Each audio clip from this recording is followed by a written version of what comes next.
Buenas tardes, mi nombre es Patricia Castro Santos, pertenezco a la Universidad Laica Eloy Alfaro de Manabí y el tema que les estaré presentando a continuación es la anatomía del vaso. A manera de generalidades, este es un órgano linfoide secundario que se va a encontrar ubicado en la región supramesocólica del abdomen, en donde va a ocupar el espacio subfrénico izquierdo. Su forma ovoide a menudo es asociada con la de un grano de café y su aspecto rojizo se debe a la rica vascularidad que éste posee.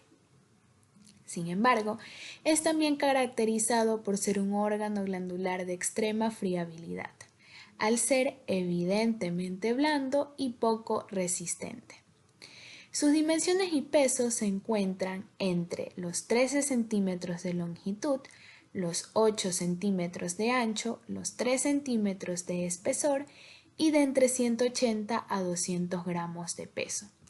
Sus funciones tienen que ver principalmente con la producción de glóbulos blancos y de glóbulos rojos, las cuales son fácilmente reemplazadas. De manera que la extirpación de este órgano no supondría mayores riesgos o inconvenientes.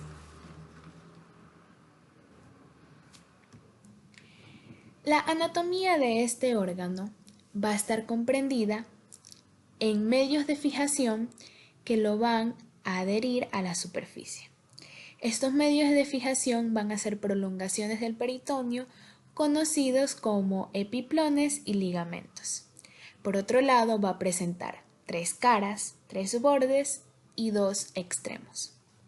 La cara externa, que va a ser convexa y lisa, se va a encontrar en relación a las novena, décima y undécima costillas, además de su adherencia a las paredes del músculo diafragma.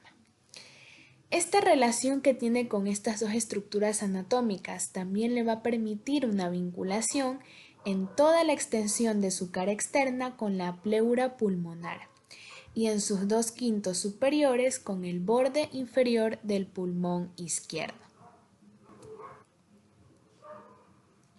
Por otro lado, la cara interna va a ser dividida en dos regiones, una anterointerna y una posterointerna.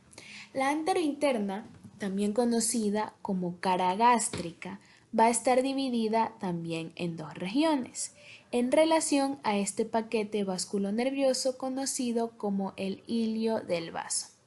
De manera que preiliar vamos a encontrar dos excavaciones, una excavación superior que va a estar comprendida para la tuberosidad mayor del estómago y una excavación inferior que va a estar comprendida para la curvatura izquierda del colon transverso.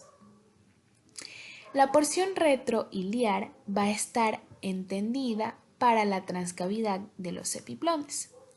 Por otro lado, la cara posterointerna, o también conocida como cara renal, se va a encontrar en concordancia a la cara anterior del riñón izquierdo y de la glándula suprarrenal. Los 3 bordes que vamos a encontrar van a ser el borde superior o dentado debido a las evaginaciones que éste presenta, el borde inferior que va a estar en relación con el riñón izquierdo y el borde interno, el cual se encarga de separar la cara anterointerna o gástrica de la cara posterointerna o renal. Asimismo, vamos a encontrar dos extremos, un extremo superior comprendido entre la décima costilla y un extremo inferior. Este extremo inferior va a ser la única porción del vaso que no se va a encontrar en relación con la tuberosidad mayor del estómago. Entre las relaciones más importantes vamos a encontrar su constitución con dos epiplones. Los epiplones son prolongaciones del peritoneo. El peritoneo es un tipo de bolsa que se encarga de cubrir y de proteger algunos órganos y estructuras competidas en la cavidad abdominal. Esta relación se va a dar desde un punto de vista embriológico. No obstante, para poder entenderla es importante repasar de manera corta la constitución de los epiplones. Los epiplones tienen la característica de llevar entre sus estructuras porciones nobles, como van a ser venas, arterias, nervios o ganglios linfáticos. Vamos a encontrar 4 epiplones. El epiplón pancreático esplénico, que es este que está aquí, el epiplón gastroesplénico, el epiplón menor y el epiplón mayor. El pancreático esplénico va a comprender a una rama terminal de la arteria esplénica, el gastroesplénico a una rama terminal de esta misma. Por otro lado, el epiplón menor va a comprender a principalmente la arteria hepática y la vena porta. El epiplón mayor, que es una parte un poco más compleja, va a estar comprendida entre la cara anterior del estómago y el complejo duodenopáncreas, de manera que preste un tipo de bolsa para las asas intestinales. Sin embargo, estos son temas que tienen que ver con el peritoneo. La parte importante de aquí es entender cómo el vaso está relacionado con la constitución de los epiplones. Fijémonos en la parte embriológica. Cuando el estómago había pasado de estar en una parte vertical a una transversal y había arrastrado consigo a la parte del mesogastrio posterior hacia la izquierda, habiendo constituido una fisura que posteriormente va a ser conocida como transcavidad de los epiplones. Y también estas estructuras anatómicas como son el páncreas y la arteria esplénica, además de la relación que queremos explicar, que es el bosquejo del vaso. Y este va a estar en concordancia con estos dos epiplones cuando empieza a desarrollarse, puesto que este epiplón era constituido como uno solo, denominándose pancreático gástrico. Sin embargo, cuando empieza a desarrollarse el vaso, va a dar 2 porciones, el pancreático esplénico y el gastroesplénico, que ya ha sido explicado con anterioridad. Una vez que hemos comprendido esta región de los epiplones, vamos a entender la parte del peritoneo esplénico. El peritoneo esplénico se encarga de embolsar todas estas regiones anatómicas explicadas. Este va a tener 2 prolongaciones, una externa y una interna. La externa se va a comprender desde esta parte parietal. Va a pasar por la cara anterior del riñón, por la cara anterior de la cola del páncreas, va a llegar hacia el epiplón pancreático esplénico, se va a constituir de manera visceral y va a cubrir a la cara renal, a la cara gástrica del vaso. Una vez llegado aquí va a pasar por delante del epiplón gastroesplénico y se va a dirigir de manera anterior al estómago y al epiplón menor. Por otro lado, el peritoneo interno va a ser comprendido entre la transcavidad de los epiplones, dado entre la porción posterior del epiplón menor, la cara posterior del estómago y la bifurcación de los dos epiplones, pancreático esplénico y gastroesplénico, además de la pared anterior del páncreas. La vascularización del vaso va a estar dada principalmente por la arteria esplénica.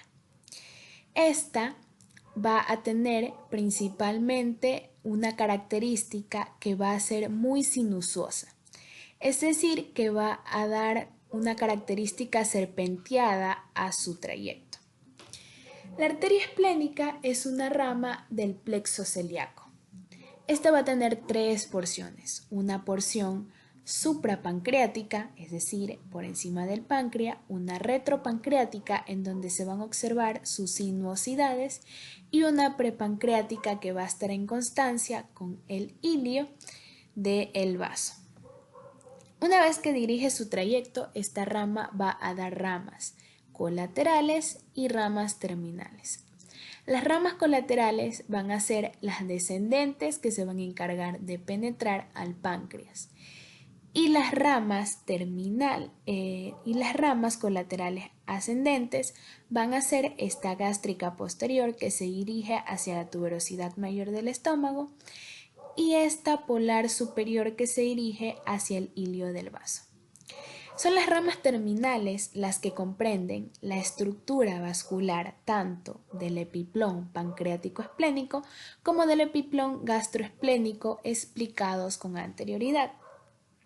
Puesto que esta arteria va a tener dos bifurcaciones, una bifurcación superior que se va a dirigir netamente hacia el hilio del vaso y una bifurcación inferior, como podemos ver, pancreático esplénico, gastroesplénico. Bueno, y esta bifurcación inferior que va a dar una rama hacia el hilio del vaso y otra rama hacia la gastroepiploica izquierda.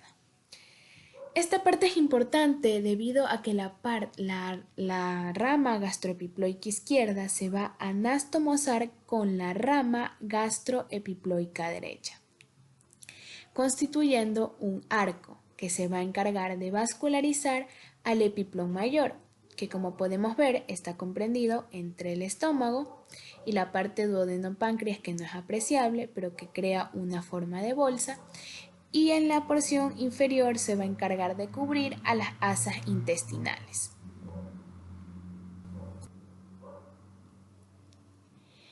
El sistema venoso del vaso va a estar comprendido por una unión de algunas venas encontradas en el hilo hepático. Estas venas, como podemos observar, van a prolongarse en una bifurcación común, como podemos observar aquí también. Esta bifurcación común se va a anastomosar de manera que se cree una sola vena, conocida como la vena esplénica. Esta vena esplénica va a tener un trayecto inferior a la arteria esplénica y se va a anastomosar con la vena porta.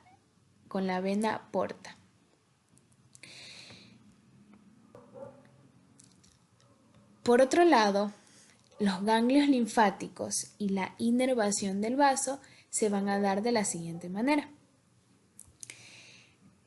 La inervación se va a estar dada por el sistema autónomo que va a dar prolongaciones simpáticas que van a constituirse también con prolongaciones del nervio vago. Estas se van a dirigir en una sola rama que va a dirigirse en relación al trayecto con la arteria y con la vena esplénica.